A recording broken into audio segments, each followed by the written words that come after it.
I'm here in Gaza City. We are here next to a house of a terrorist. This is one of the senior terrorists.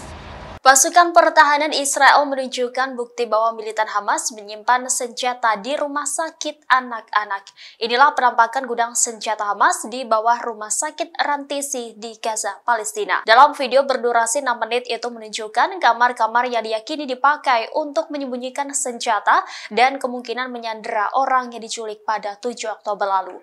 Terlihat pula botol bayi hingga popok di kawasan yang disebut sebagai pusat kontra memang ditahan di tempat tersebut. Selain itu juga tim forensik Israel dikirim ke rumah sakit Rantisi pada Senin 13 November. Now I want to show you an operational tunnel. You can see the tunnel. The tunnel is let down more than 20 meters down. The robot found a door that is bulletproof. It's explosives proof, so it looks like a hard evidence, a clear evidence. This hospital. Tonight we have entered into this building. I will show you the evidence. Let's enter into the hospital. We're now entering into the area of the hospital where we had found the evidence. This operation was conducted by Israeli Special Unit, the Israeli Navy SEALs. This is still an operation that is conducting, and I'm showing you the first evidence to see. This is a suspicion for an area where hostages were being held. We're now looking at an infrastructure. You don't need to build something improvisedly in a hospital in the basement. Unless you want to hold someone in the basement, you don't want anyone to see him. Again, we're in the same basement, and here we see diapers, and we see, I don't know, maybe something, we see diapers. I want you to see this room. It's in the basement of the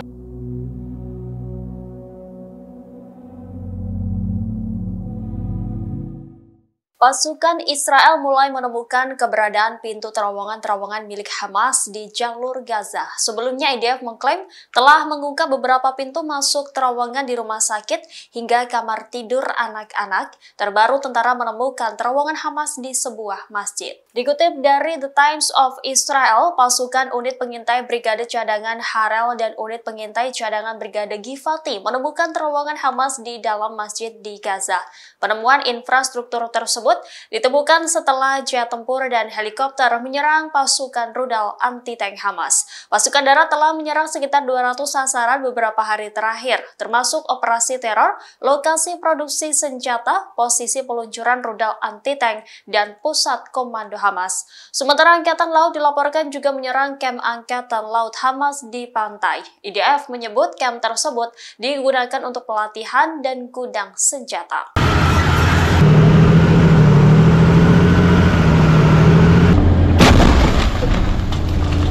Secara diam-diam, Amerika Serikat menyerukan Israel untuk mempercepat operasi daratnya di jalur Gaza, Palestina.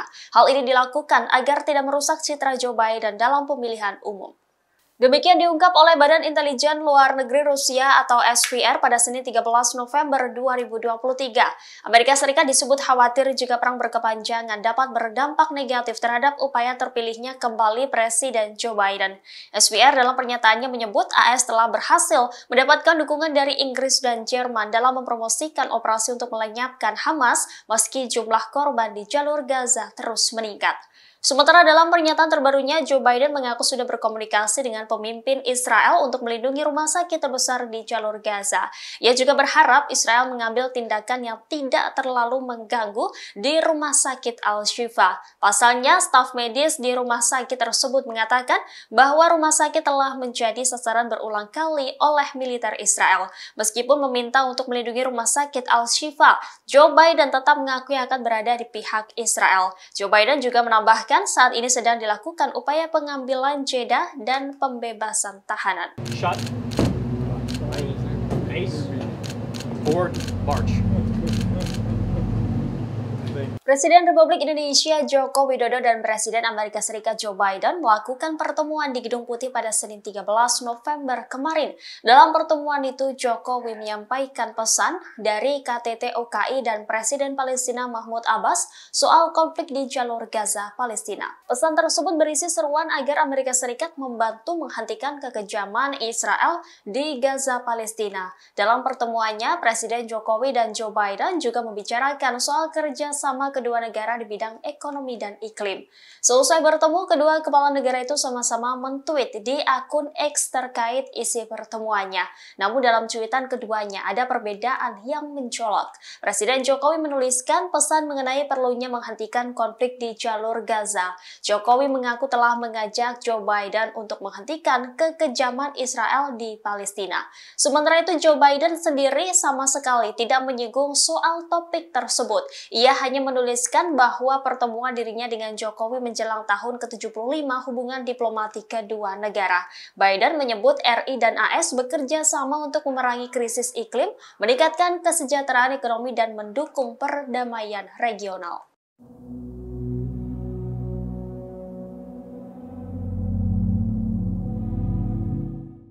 Militer Israel menggempur seluruh rumah sakit di jalur Gaza, Palestina. IDF secara membabi buta menembaki siapa saja yang bergerak keluar masuk kawasan medis tersebut.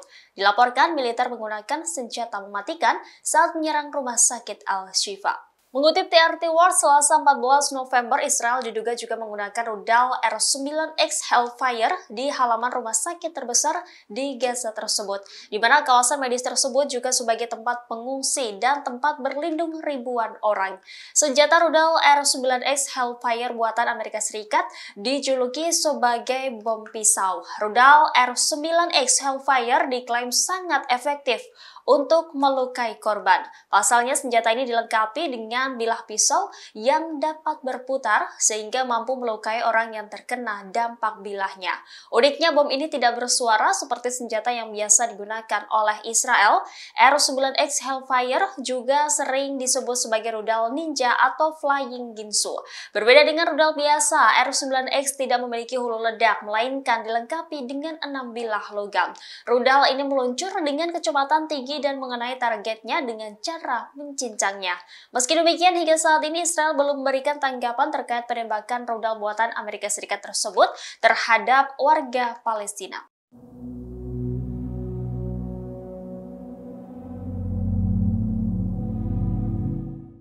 Militer Israel dilaporkan menggunakan rudal R9X Hellfire yang dijuluki sebagai rudal pisau saat menyerang warga sipil di Rumah Sakit Al-Shifa, Gaza. Meski demikian, pihak Israel belum memberikan tanggapan terkait penggunaan rudal buatan Amerika Serikat tersebut di jalur Gaza, Palestina. Diketahui rudal R9X Hellfire diklaim sangat efektif untuk melukai korban. Rudal pisau buatan Amerika Serikat itu juga disebut dengan nama AGM-114 Hellfire. Rudal ini semula dirancang sebagai rudal udara ke permukaan untuk perang anti-tank, namun belakangan rudal ini digunakan oleh tentara Israel menyerang rumah sakit Al-Shifa. Senjata ini dilengkapi dengan bilah pisau yang dapat berputar, sehingga mampu melukai orang yang terkena dampak pisau tersebut. Bahayanya senjata ini tidak menghasilkan suara atau tembakan yang serupa dengan senjata biasa. Julukan lain R9X Hellfire adalah rudal ninja atau flying ginsu. Berbeda dengan rudal pada umumnya, R9X tidak memiliki hulu ledak, melainkan dilengkapi dengan 6 bilah logam. Rudal ini meluncur dengan kecepatan tinggi dan mengenai targetnya dengan cara mencincangnya.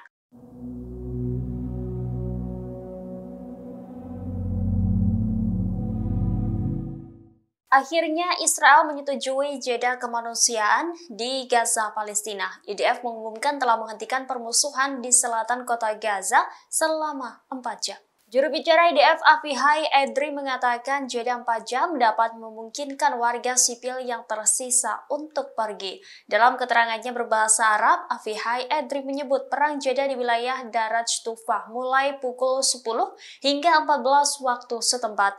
Dia menambahkan bahwa koridor kemanusiaan untuk evakuasi warga sipil dari Gaza Utara akan beroperasi kembali antara pukul 7 hingga 14 waktu Inggris. Jalur tersebut membentang di sepanjang Jalan Salah al-Din di sebelah selatan daerah kantong tersebut. Selain itu, militer Israel akan memberikan kesempatan kepada para penghuni kamp pengungsi Al-Shati untuk segera pergi antara pukul 8 dan 14 waktu Inggris. Sebelumnya pada Minggu 12 November, tentara Israel mulai menerapkan jeda kemanusiaan di berbagai wilayah Gaza. IDF juga mengumumkan jeda selama 4 jam di dekat kamp pengungsian Jabalia di Gaza Utara. Kemudian keesokan harinya, gencatan senjata dihentikan di dekat kota Rafah di dekat perbatasan dengan Mesir.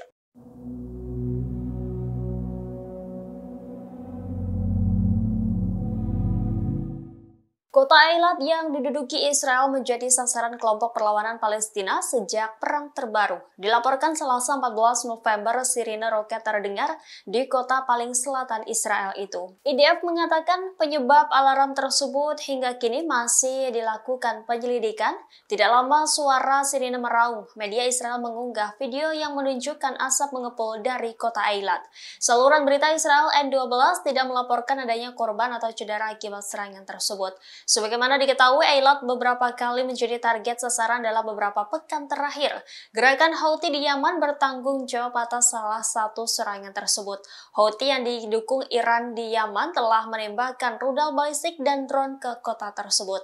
Tidak hanya itu, kelompok Hamas yang menguasai Gaza juga berusaha menembakkan roket jarak jauh ke Eilat. Juga kelompok yang didukung Iran di Suriah meluncurkan drone di Eilat dan menyerang sebuah sekolah pada minggu lalu.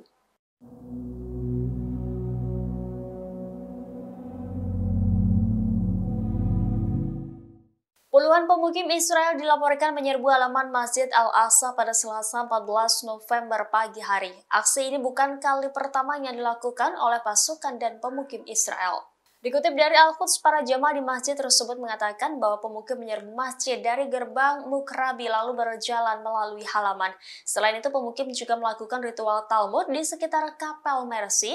Mereka dengan sengaja melakukan upacara keagamaan di dekat pintu masuk. Imbas aksi tersebut, polisi memperketat tindakan militernya di sekitar masjid yang terletak di jantung kota Yerusalem tersebut. Polisi menghadang para pelajar di pintu-pintu masjid, serta melakukan penggeledahan dan menghalangi mereka masuk ke dalam masjid.